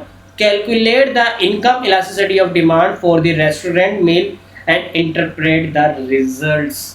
उम्मीद करता हूँ सवाल चेंज समझ आ गया होगा। पहले इनकम थी $2000 डॉलर में और अब हो गई $2400। सर उसकी वजह से जो मील्स की डिमांड थी वो $10 मील से इंक्रीज हो गई 14 मील्स पर। तो सर जब $2000 थे तो कितनी डिमांड थी, 10, और जब 2400 हो गई तो कितनी हो गई, 14 हो गई। सर इनकम की बढ़ जाने की वजह से क्या हो गई, प्राइस सॉरी डिमांड क्या हो गई, बढ़ गई। इनकम के बढ़ जाने की वजह से डिमांड क्या हो गई, बढ़ गई। उम्मीद करता हूँ ये बात समझ आ रही होगी आपको। सर अगर इसमें भी इसी ने अगर यहाँ से यूँ जाऊँगा तो ये सर यहाँ से भी यूं ही जाऊंगा। सर अगर दो मतलब 2400 में से माइनस करूंगा 2000 तो यहाँ पे माइनस करूंगा 14 में से 10। सर अगर 2000 में से 2400 माइनस करूंगा तो यहाँ से माइनस करूंगा 10 में से 14। सर फॉर्मूला क्या होता है, percentage change in demand divided by percentage change in consumer income of the consumer. सबसे पहले निकालेंगे चेंज इन डिमांड, सबसे पहले निकालेंगे। सर ये बहुत ही परफेक्ट मैंने सवाल सॉल्व किया है, ऐसे निकालेंगे प्राइस इलास्टिसिटी। सबसे पहले निकालेंगे change in demand. Change in demand कैसे निकाली, 14 में से माइनस किया मैंने 10, यानी कि मैं नीचे से ऊपर आया हूँ। सर नीचे से ऊपर आया हूँ, 14 में से माइनस किया 10 तो आंसर आ गया प्लस का 4। फिर change in income of the consumer निकाला, तो यानी कि 2400 में से 2000 माइनस करें तो आंसर आ गया प्लस का 4000। सर प्लस लाजमी लिखना है, आपको समझ आ गया साइन की क्या वैल्यू है। सर यहाँ पे कोई एब्सोल्यूट नंबर की वैल्यू नहीं है, साइन की वैल्यू है। Sir percentage change in demand कैसे निकालेंगे, +4 डिवाइडेड बाय 10। सर यहाँ पे हमेशा सिंगल पॉइंट यूज़ करेंगे। सर एवरेज पॉइंट सिर्फ कहाँ पे यूज़ होता है, आर्क मेथड में यूज़ होता है, वो भी प्राइस इलास्टिसिटी ऑफ डिमांड में। डिवाइडेड बाय 10, और ये 10 कहाँ से लिया, ओड वाला लिया, समझ आ रही है, मल्टीप्लाई बाय 100 तो आंसर आ गया 40%। इसी तरह percentage change in income of the consumer, change कितना आया था, प्लस का 4000, और ओल्ड इनकम क्या थी 2000, तो आंसर आ गया 20%। तो जब परसेंटेज चेंज इन डिमांड मैंने रखा प्लस का 40% और percentage change in income of the consumer रखा प्लस का 20%, तो आंसर आ गया प्लस का 2%। तो इंटरप्रिटेशन क्या है, सिंस YAD 2 यानी कि positive and greater than 1, restaurant meals are normal and luxury good. है या नहीं है भाई, लग्जरी है। कौन खाएगा भाई, रेस्टोरेंट में खाना खा आम बंदे जाते हैं, बड़े रेस्टोरेंट में खाना खाने आम बंदे जाते हैं। सर लग्जरी है ना। सर नॉर्मल गुड क्या होगी, सर दाल रोटी होगी ना, बात समझ आ रही है। नॉर्मल गुड क्या होगी, दाल रोटी होगी। मैंने आपको गिफन गुड में बताया था गोश्त क्या होता है, लग्जरी होता है, समझ आ रही है। तो ये क्या है, लग्जरी गुड है। देखो समझ आ रहा है या नहीं आ रहा आपको, मील्स है ना, लग्जरी है। This means that income increases, income increase होगी तो डिमांड इंक्रीजेस मोर देन, बोलना डिमांड में इंक्रीज हो जाएगी। उम्मीद करता हूँ ये बात समझ आया होगा। और सर प्लस साइन का मतलब क्या है, अगर मैं पीछे आऊँ, प्लस साइन का मतलब है नॉर्मल गुड, और नंबर क्या है, इफ नंबर इज 0 to 1 तो नेसेसरी होगा सर, लेकिन आंसर क्या है, ग्रेटर देन 1 तो लग्जरी है। सर आंसर कितना है, ग्रेटर देन 1, सही है। तो ग्रेटर देन 1 है तो गुड लग्जरी है। और क्या कहते हैं सर, गुड लग्जरी कैसे पता चला, सर आंसर ग्रेटर देन 1 है। सर प्लस क्या शो कर रहा है, नॉर्मल गुड भी है, नॉर्मल गुड भी है और लग्जरी गुड भी है, नॉर्मल गुड भी है, लग्जरी गुड भी है। तो इसलिए तो लिखा है मैंने यहाँ पर कि ये कौन सी गुड है, नॉर्मल और लग्जरी गुड। उम्मीद करता हूँ ये बात समझ आ रही होगी। सर एक और सवाल सोल्व करते हैं क्रॉस इलास्टिसिटी ऑफ डिमांड में। तो the price of coffee increases from $4 to $5। Price of coffee increase हो गई $4 से $5 पर cup, leading to an increase in the quantity demanded of tea, जिसकी वजह से quantity demand of tea from 100 cups to 130 cup हो गई per day. Calculate the cross elasticity of demand between the tea and coffee and explain what this indicate about the relationship between the two goods. क्या relation है इन goods के दरमियान, ये भी बता रहा है और इंटरप्रेट भी करना है। तो सर वही कॉन्सेप्ट है, अगर नीचे से ऊपर जाऊंगा तो वो इधर भी नीचे से ऊपर जाऊंगा, और ऊपर से नीचे आऊंगा तो इधर भी ऊपर से नीचे आऊंगा। डब्बा हर जगह बनाना है ताकि डब्बे से आपको आसानी होती है। तो फॉर्मूला क्या होता है, XAD percentage change in demand divide by percentage change in price of related good. सबसे पहले चेंज इन डिमांड निकाला, 100 यूनिट से 130 यूनिट करा तो माइनस का 30 यूनिट आया। 100 में से 130 निकाला तो माइनस का 30। फिर चेंज इन प्राइस निकाला, जब ऊपर से नीचे आया तो यहाँ पे भी ऊपर से नीचे आऊंगा। 4 में से माइनस करें 5 तो आंसर क्या आया, माइनस का 1। सर ये मेरा आगे पीछे सिर्फ आपको समझाने के लिए किया है ताकि आपको डायरेक्शन समझ आ जाए सवाल की। परसेंटेज चेंज इन डिमांड आगे पीछे का मतलब ये, पिछला सवाल जो था वो नीचे से ऊपर गया था, मैं 14 में से 10 माइनस किया था। सर इस सवाल में 100 में से 130 माइनस किए, तो ये आगे पीछे बोला, कुछ भी नहीं बोला। परसेंटेज चेंज इन डिमांड कैसे आ गई, सर माइनस का 30 ये चेंज निकाला था, डिवाइडेड बाय 100। सर ये ओल्ड वैल्यू लेते हैं हमेशा, और इज इक्वल टू माइनस का 30% अब चेंज आ गया, सही है, परसेंटेज चेंज आ गया। सर इसी तरह percentage change in price of related good निकाला तो माइनस का 1 ये आ गया, 4 ये आ गया, और मल्टीप्लाई 100 करें तो माइनस का 25 आ गया। तो XAD को परसेंटेज चेंज इन डिमांड क्या आई थी, माइनस का 30 ये आ गया, और divide bye percentage change in price of relative good कितना था, माइनस का 25, ये आ गया। तो आंसर आ गया 1.2। इंटरप्रिटेशन क्या है, 1.2 positive and greater than 0। Tea and coffee are substitute good, this means when the price of coffee increases people switch to tea. Sir समझ नहीं आया, समझाता की कोशिश करते हैं। सर क्या है, साइन क्या है, क्या है, प्लस है माइनस है? सर इधर देखते हैं क्या आंसर आया। सर आंसर, सर साइन लिखा हुआ नहीं है, मैं लिखना भूल गया, लेकिन प्लस है। सर जब कुछ नहीं होता तो प्लस होता है। सर साइन क्या है, प्लस है। प्लस है तो क्या मतलब मेरा बच्चा, प्लस है तो सब्स्टिट्यूट गुड है, प्लस है तो सब्स्टिट्यूट गुड है। बात समझ आ रही है, कितना मजे का चैप्टर है ये। प्लस है तो सब्स्टिट्यूट गुड है और नंबर इज जीरो। अगर नंबर जीरो होता तो इनके दरमियान कोई रिलेशन नहीं है, लेकिन नंबर जीरो नहीं है। नंबर क्या है, 1.2 है। नंबर क्या है, 1.2 है, मतलब इनके दरमियान कोई ना कोई रिलेशन है। और उस रिलेशन का मतलब क्या है, उस रिलेशन का मतलब है सब्स्टिट्यूट गुड। सर और मुझे सवाल पढ़ के नजर आ रहा है, या तो मैं कॉफी पीऊंगा या तो मैं टी पीऊंगा। बात समझ आ रही है? सर इतना कनेक्टेड चैप्टर है, इतना मजे का चैप्टर है और बहुत ही मजा आया ये चैप्टर पढ़ा के। उम्मीद करता हूँ आपको ये बात समझ आई होगी। समझ आई या नहीं आई, बताएं आप मुझे खुद ईमानदारी से बताइए, आपको बात समझ आई या नहीं आई? है मेरा बच्चा, बड़ी मेहनत करता है आपके लिए यार, पढ़ लिया करो यार। बेटा यही वक्त है जिसमें आप कामयाब हो सकते हो। दुनिया इतनी जदीद तरीके से चेंज हो रही है, हर एक ना एक दिन कुछ ना कुछ नया एडवांसमेंट आ जाती है। सर वो 90s का दौर नहीं है जिसमें दुनिया बहुत स्लो चल रही हो। सर अभी आप कुछ सीखते हैं तो अगले महीने आपको कुछ और नया सीखना पड़ता है। तो उम्मीद करता हूँ ये बात आपको समझ आ रही होगी मेरा बच्चा, मेरी जान, आपको ये बात समझ आ रही होगी। तो आपको इलास्टिसिटी समझ आ गई, टाइप्स ऑफ इलास्टिसिटी समझ आ गई, इंटरप्रिटेशन ऑफ नंबर्स आ गया, इंटरप्रिटेशन ऑफ साइंस आ गया। सर सब कुछ आपको ये समझ आ चुका है। अब नहीं बोलिएगा समझ नहीं आया, ठीक है? सर लेक्चर थोड़ा लंबा हो गया, कोई मसला नहीं है, लेकिन क्या हो गया, हम पढ़ तो ले गया हमने। सर अच्छा हम देख लें तो कुछ स्लाइड छुट्टी तो नहीं है? सर ये पढ़ लिया, ये पढ़ लिया, ये पढ़ लिया, ये पढ़ लिया, ये पढ़ लिया, ये पढ़ लिया, ये पढ़ लिया, ये भी पढ़ लिया, ये भी पढ़ लिया, ये सब कुछ हमने कर लिया है। तो माशाल्लाह हमने बहुत चीज़ें ख़त्म कर दी हैं। सर अब थोड़ा सा आगे बढ़ते हैं, इसको हम थोड़ी देर में पढ़ते हैं। Tips, how to calculate change, या चेंज कैसे निकालते हैं। न्यू वैल्यू से माइनस कर दो ओल्ड वैल्यू और डिवाइड बाय ओल्ड वैल्यू। समझ आई बात? नहीं है, अभी समझाते हैं। क्या भाई, न्यू वैल्यू क्या है, 2400। न्यू वैल्यू क्या है, 2400। न्यू वैल्यू यहाँ पे लिखी 2400 माइनस माइनस ओल्ड वैल्यू कितनी है, 2000। कितनी है भाई, 2000, ये लिखी, और डिवाइड बाय 2000। तो 400 आंसर आएगा। 400 डिवाइड बाय 2000, 400 भाई। 2400 में से अगर मैं माइनस करूँ, ये देखें 2400 माइनस 2000, ये और new value minus old value, answer आया 400। 400 से डिवाइड कर दिया ओल्ड वैल्यू को, 2000, तो क्या गया 0.2। मल्टीप्लाई कर दूंगा 100 से तो 20% आंसर आ रहा है या नहीं आ रहा भाई? कहाँ गया, ये रहा आंसर, 20% आ रहा है या नहीं आ रहा? बात समझ आ रही है? उम्मीद करता हूँ ये बात आपको समझ आ रही होगी। सही, ये 4000 कैसे निकाला मैंने, 2000 कैसे लिया, ये बात समझ आ रही है। हमने आपको समझा दिया ये खान टिप्स में कि चेंज कैसे निकालते हैं, ठीक है? Be aware of difference between in elastic demand और परफेक्टली इन इलास्टिक डिमांड। थोड़ा सा फर्क है इन इलास्टिक में थोड़ी सी प्राइस, मतलब प्राइस के बहुत ज़्यादा चेंज की वजह से डिमांड में बहुत कम चेंज आता है, और परफेक्टली इन इलास्टिक में सिर्फ प्राइस के बहुत ज़्यादा चेंज की वजह से भी डिमांड में कोई चेंज नहीं आता। बिल्कुल इसी तरह से इलास्टिक डिमांड और परफेक्टली इलास्टिक डिमांड में भी फर्क है। सर प्राइस के बहुत ज़्यादा चेंज की वजह से, सॉरी प्राइस के, और प्राइस फिक्स रहती है मगर डिमांड बहुत ज़्यादा आगे पीछे होती है, तो इसको क्या कहते हैं, परफेक्टली इलास्टिक। और सर प्राइस क्या कहते हैं, बहुत कम लेवल पे चेंज होती है मगर डिमांड बहुत ज़्यादा चेंज होती है, इसको कहते हैं इलास्टिक। सर इसको थोड़ा सा अवेयर होकर देखना है। Note numerical, note that the numerator and denominator both contain percentage change.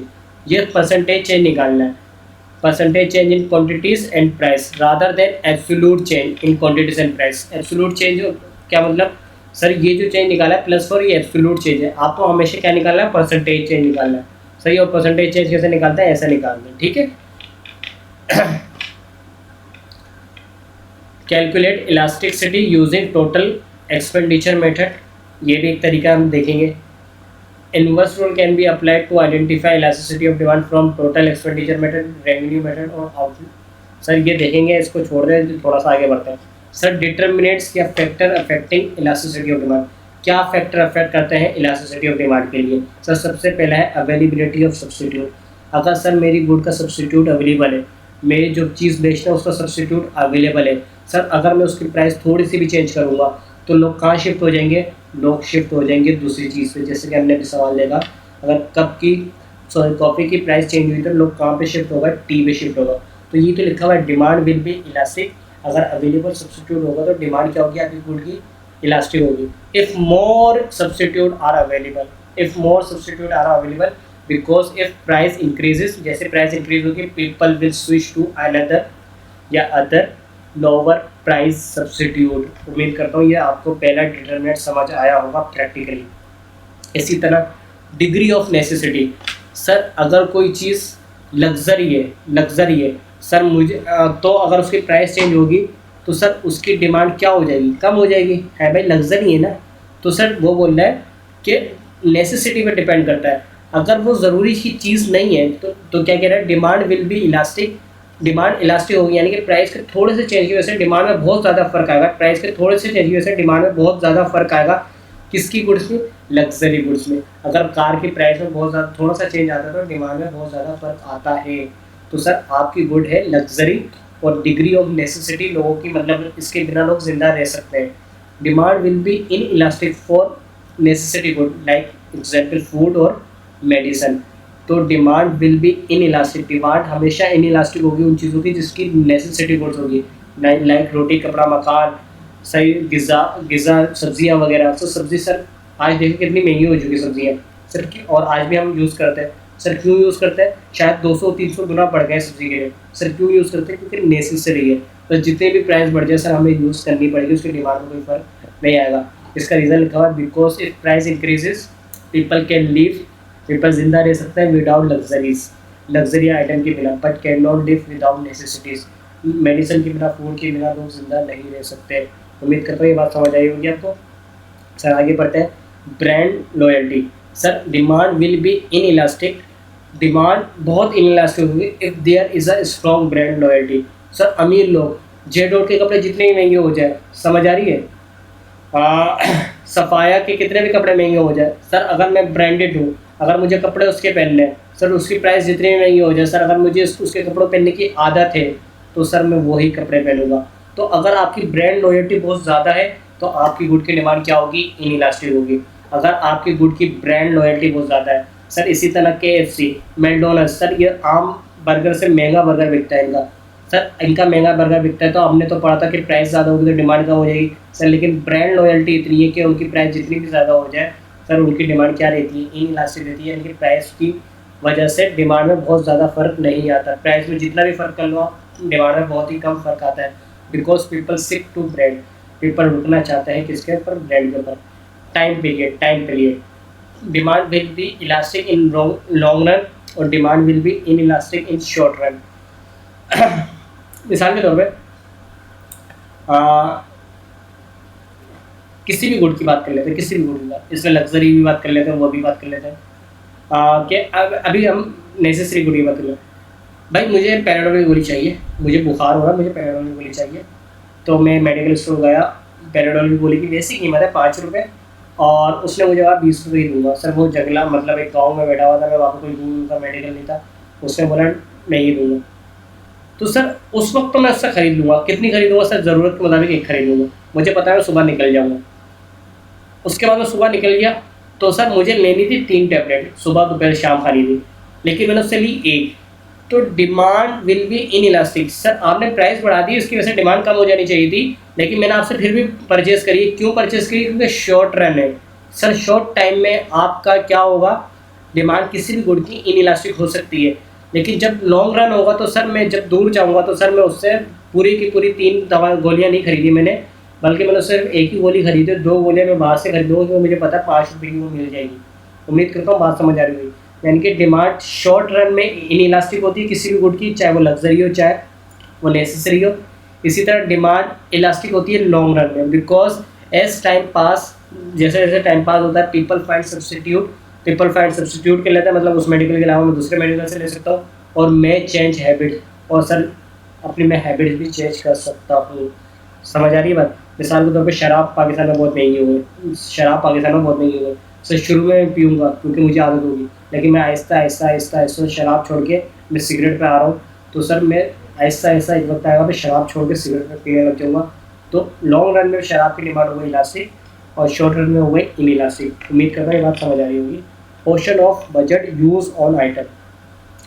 Sir अगर आपकी इनकम का एक लार्ज पोर्शन यूज़ होता है किसी भी चीज़ की खरीदारी में, तो सर उसकी डिमांड इलास्टिक होती है क्योंकि लार्ज यूज़ हो रहा है। मिसाल के तौर पे 1 लाख रुपए कमाता हूँ, 80,000 रुपये में किसी चीज़ पे खर्च कर देता हूँ, तो सर उसकी डिमांड इलास्टिक है।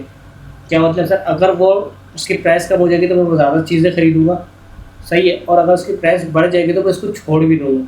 लेकिन सर अगर मेरी इनकम का जो पोर्शन है वो बहुत ही माइनर से यूज़ होता है उस चीज़ में, लाइक माचिस। पहले माचिस कितने रुपए की आती थी? 1 रुपये की आती थी। याद है वो आपको? तो जब मैं छोटा था मैं 1 रुपये की लेकर आता था। अभी भी मैं इतना बड़ा नहीं हूँ। खैर, 1 रुपये की प्राइस की 1 रुपये की माचिस आती थी, हम 1 रुपये की माचिस खरीदते थे। सर आज माचिस शायद 5 रुपये की एक आती है। सर माचिस की प्राइस 500 गुना बढ़ गई है। पहले 1 रुपया थी, सॉरी 400 गुना बढ़ गई है, 5 रुपये हो गई। ठीक है, तो सर 1 रुपये से जो 5 रुपये 500 गुना प्राइस बढ़ गई। क्या माचिस से डिमांड में कोई फ़र्क पड़ा? सर नहीं पड़ा, क्योंकि आपकी पोर्शन, आपकी इनकम का बहुत ही माइनर सा पोर्शन यूज़ हो रहा है। क्या लिखा हुआ है? Demand will B inelastic if lower percentage is spend on goods because of because people will respond less if budget is affected less. बोला अगर बजट छोटा कम लगता है तो पीपल रिस्पॉन्स भी बहुत कम करते हैं। उम्मीद करता हूँ ये बात समझ आ रही होगी। ठीक है sir, degree of addiction. Sir अगर मैं किसी चीज़ का आदी हूँ तो सर उसकी डिमांड इन इलास्टिक होगी, चाहे जितनी भी महंगी मिल जाए। समझ आ रही है? अगर मैं सिगरेट पीता हूँ, चाहे पहले सिगरेट आती थी 5 रुपये की, हमारी 25 रुपये की, सर अभी भी सिगरेट की प्राइस 200-300 गुना बढ़ गई। लेकिन सर क्या मैं उसको पीना छोड़ दूँगा? नहीं सर, क्योंकि मुझे इसकी एडिक्शन है। सही है। Demand will be inelastic if there is addiction of the good like cigarette या tea, because people will not quit their established habit as long as they can afford। जब तक वो अफोर्ड कर सकते हैं, जब तक वो अपनी established habit को छोड़ेंगे नहीं। उम्मीद करता हूँ ये बात आपको समझ आ गई होगी। सर इसके बाद है scope of definition of good और market. Demand will be elastic if good is narrow defined. सही है, अगर गुड नैरो डिफाइंड होगी तो डिमांड इलास्टिक होगी, यानी कि राइस और व्हीट, कद्दू और चावल। Demand will be elastic if good is broadly defined, यानी कि food, because for border category दिल विल बी लेसर सब्सटीट्यूट। भाई देखें, अगर आटे की प्राइस, गद्दों की प्राइस महंगी होगी तो मैं चावल पे शिफ्ट हो जाऊँगा। ठीक है, ठीक है, लेकिन अगर पूरी की पूरी इकोनॉमी में फूड की प्राइस इंक्रीज हो जाएगी तो किस पे शिफ्ट होगा? सब्सटीट्यूट ही नहीं है मेरे पास। बात समझ आ रही है? तो इसकी डिमांड क्या होगी? इनइलास्टिक होगी। इसकी डिमांड क्या होगी? इलास्टिक होगी। सर हमने डिटरमिनेंट्स ऑफ डिमांड पढ़े तकरीबन कितने? 7। सर डिटरमिनेंट्स ऑफ डिमांड एक अलग चीज़ है, determinants of elasticity of demand अलग चीज़ है। क्या कहा मैंने? डिटरमिनेंट्स ऑफ डिमांड अलग चीज़ है, determinants of elasticity of demand अलग चीज़ है। सर ये याद कर लें आपको, अगर आपको समझ आ गया तो बहुत ही अच्छी बात है। सर आगे बढ़ते हैं। Sir practically elasticity of demand का काम आता है इन प्राइसिंग डिसीजन, प्राइस निकालने का काम आता है, जैसे हमने मार्केट इक्विलिब्रियम में पढ़ा था। थ्रू स्टडी ऑफ रिलेशनशिप हम स्टडी करते हैं किसके? प्राइस और टोटल रेवेन्यू को, प्राइस और टोटल रेवेन्यू को। Elasticity affects total revenue in the following veg. Elasticity effect करती है total revenue of the firm को। रेवेन्यू मतलब होती है income. If demand is in elastic, अगर डिमांड इन इलास्टिक यानी कि प्राइस के बहुत ज़्यादा चेंज से भी डिमांड में कोई फ़र्क नहीं पड़ेगा, तो एन इंक्रीज इन प्राइस, अगर प्राइस को इंक्रीज कर दोगे तो रेवेन्यू क्या कर जाएगा? इंक्रीज कर जाएगा। और प्राइस को डिक्रीज कर दोगे तो रेवेन्यू क्या कर जाएगा? डिक्रीज कर जाएगा। टोटल रेवेन्यू डिक्रीज कर जाएगा। सर ये समझ नहीं आया? अरे अभी समझाते हैं आपको न्यूमेरिकल से। देखें देखें भाई, 10 रुपये प्राइस थी, प्राइस बढ़ा दी 15 रुपये। डिमांड क्या है? इन इलास्टिक है। डिमांड क्या है? इन इलास्टिक, यानी कि डिमांड में कोई चेंज नहीं आएगा। डिमांड में कोई चेंज नहीं आएगा। तो पहले भी 15 यूनिट थे, अभी भी 15 यूनिट बिक रहे हैं। इन इलास्टिक डिमांड है, इसकी वजह से डिमांड में कोई चेंज नहीं आ रहा। तो 10 रुपये प्राइस से 15 यूनिट बिकते थे, 150 रुपये कमाता था। सर प्राइस ज़्यादा कर दी, डिमांड इन इलास्टिक है, अब रेवेन्यू ज़्यादा हो गया। तो अगर मेरे गुड की डिमांड इन इलास्टिक है, तो सर मेरा टोटल रेवेन्यू बढ़ जाएगा। प्राइस इंक्रीज फ्रॉम 10 से 15, total revenue will increase. Increase in price, revenue is increase. अगर हम रेवेन्यू और प्राइस को डिक्रीज कर देंगे तो रेवेन्यू डिक्रीज कर जाएगा, क्योंकि डिमांड फिक्स रहेगी। डिमांड क्या है? इनइलास्टिक है। सर ऐसा नहीं होगा कि रेवेन्यू प्राइस डिक्रीज कर रहा हो तो इसकी डिमांड कोई ज़्यादा इंक्रीज हो जाएगी, एज सच इंक्रीज नहीं होगी। समझ आ रही है? बहुत ही क्लोज रहेगी। सर आगे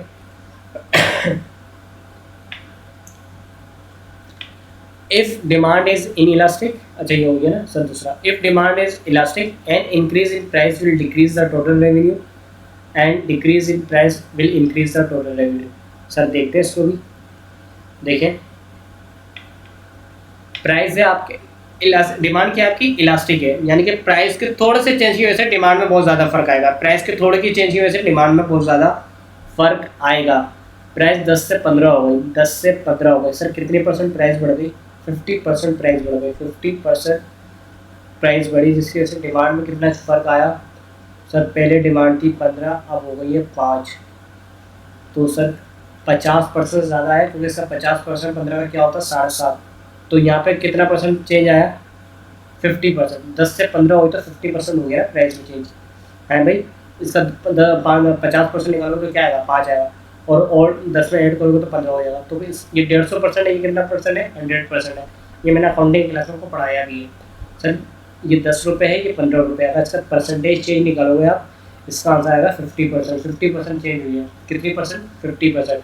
और डिमांड कितने परसेंट चेंज हुई है? 50% ज़्यादा से चेंज हुई है, क्योंकि अगर इसका 50% निकालूंगा तो 7.5 आता, लेकिन 7.5 चेंज नहीं हुई, 7.5 से भी कम हुई है। सही है, 7.5 से भी कम हुई है, 5 नंबर आ रहा है।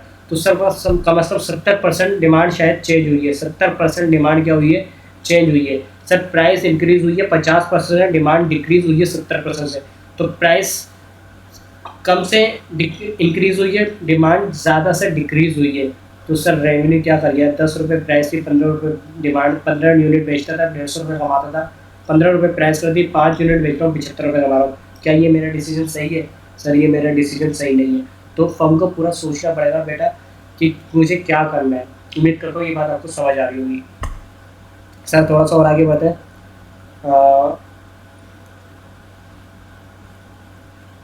देखिए, if demand is unit elastic, increase और decrease in price will not affect total revenue. सही है। तो यूनिट इलास्टिक में क्या है? अगर 10 रुपये प्राइस थी तो 15 डिमांड थी, 150 रुपये रेवेन्यू था। सर रेवेन्यू प्राइस कितने परसेंट से बढ़ी? 10% से बढ़ी, 15 रुपये हो। डिमांड कितने परसेंट से कम हुई? 10% से कम हुई। तो सर 15, 10 × 150। सर अगर यूनिट इलास्टिक होगी तो अगर आप प्राइस बढ़ा भी दो तो आपके रेवेन्यू में कोई फ़र्क नहीं पड़ेगा। आपकी गुड की डिमांड अगर यूनिट इलास्टिक है तो आपके रेवेन्यू में कोई फ़र्क नहीं पड़ेगा, चाहे आप प्राइस बढ़ा दो चाहे आप प्राइस डिक्रीज कर दो। अगर आपकी डिमांड इलास्टिक है, अगर आपकी डिमांड इलास्टिक है और अगर आप अपनी प्राइस बढ़ा देते हो तो आपका टोटल रेवेन्यू डिक्रीज कर जाएगा। और अगर आपकी डिमांड इलास्टिक है और आप अपना रेवेन्यू डिक्रीज कर देते हो, सॉरी अपनी प्राइस डिक्रीज कर देते हो, तो आपका रेवेन्यू इंक्रीज कर जाएगा। सर बिल्कुल इसी तरीके से अगर आपकी डिमांड इन इलास्टिक है तो अगर आप अपनी प्राइस इंक्रीज करते हो तो आपका रेवेन्यू इंक्रीज कर जाएगा सर, और अगर आप अपनी प्राइस डिक्रीज करते हो तो आपका रेवेन्यू डिक्रीज कर जाएगा। उम्मीद करता हूँ ये बात आपको समझ आ चुकी होगी। सर हमने तकरीबन ये सब कुछ पढ़ लिया, तो ये प्रैक्टिकली काम नजर आता हुआ नज़र आ रहा है आपको? सही है। In price discrimination by monopolist, if different consumer have different elasticity, higher price can be charged to consumer with inelastic demand. In shifting of tax burden, if demand is inelastic, the larger part of indirect tax can be shifted upon buyer by increasing price. If the demand is elastic, then the buyer of burden of tax will be more. अच्छा, ये आपको देखें, एक तो English है ना, आपको English पढ़ के समझ आ जाती तो मेरी ज़रूरत पड़ती, तो मैं आपको इंग्लिश पढ़ के नहीं पढ़ाता, मैं आपको समझाता हूँ। देखें, एक गुड है जिसकी डिमांड इन इलास्टिक है, यानी कि उसकी प्राइस जितनी भी ज़्यादा कर दो आप, उसकी डिमांड में कोई फ़र्क नहीं पड़ेगा, तो गवर्नमेंट को टैक्स यहाँ पे लगाना चाहिए। उस गुड में जिसकी प्राइस जितनी भी चेंज कर दो उसकी डिमांड में कोई फ़र्क नहीं पड़ेगा, उधर लगाना चाहिए ताकि टैक्स ज़्यादा कलेक्ट हो। बिल्कुल ऐसा मानते हैं? या उधर लगाना चाहिए कि थोड़ी सी प्राइस चेंज होती है, यानी थोड़ी सी प्राइस बढ़ती है तो लोग खरीदना छोड़ देते हैं, या उधर टैक्स लगाना चाहिए? बात समझ आ रही है? उधर टैक्स लगाना चाहिए, उधर टैक्स लगाना चाहिए। उम्मीद करता हूँ बात समझ आ रही होगी आपको। सर आगे बढ़ते हैं। गवर्नमेंट के डिसीजन मेकिंग में काम आता है कि if demand and export product is inelastic, अगर डिमांड एक्सपोर्ट प्रोडक्ट के इनइलास्टिक है, and increase in price will improve balance of payment. अगर आपकी जो एक्सपोर्ट करते हो उसकी डिमांड इनइलास्टिक है तो आपका बैलेंस ऑफ पेमेंट इम्प्रूव कर जाएगा। सही है। और टैक्स वाला मैंने आपको बता दिया है। सर ये आर्क मेथड और पॉइंट मेथड में कुछ फ़र्क है सर, ये आप एक बार नज़र मार लीजिएगा, जो मैंने पढ़ाया वही लिखा हुआ है। सर इनकम इलास्टिसिटी और प्राइस इलास्टिसिटी में फ़र्क है सर, ये पेपर में आता है इसलिए मैंने लिखा है। तो थैंक यू सो मच। आज का लेक्चर थोड़ा लंबा ज़रूर था मगर आपको उम्मीद कर दूँ समझ आया होगा। बड़ी मेहनत करिए इसको टाइम बनाने में, इसके सवाल डिज़ाइन करने में। अगर आपको अभी भी समझ नहीं आता तो आप मुझसे पर्सनली मैसेज करके मेरे गिवन नंबर पर आप कांटेक्ट कर सकते हैं। और आप मेरा यूट्यूब चैनल सब्सक्राइब कर दें। देखिए अच्छा नहीं लगता, मैं टीचर हूँ, मैं आपको बोलूँ सब्सक्राइब कर दो, बेल आइकन का बटन दबा दो, इंस्टा पे फॉलो कर लो, फेसबुक पे फॉलो कर लो, तो ये अच्छा बात नहीं होती। अगर आपको लगता है कि मैं क्वालिटी डिलीवर कर रहा हूँ तो अपने दोस्तों को रिकमेंड किया करो कि यार सर कुछ ना कुछ तो कर रहे हैं। ठीक है। तो थैंक यू सो मच, आपने मुझे इतना टाइम दिया, आपने मुझे इतनी इज्जत दी, आपने मेरा लेक्चर देखा। मिलते हैं अगले लेक्चर पे। अल्लाह हाफिज़।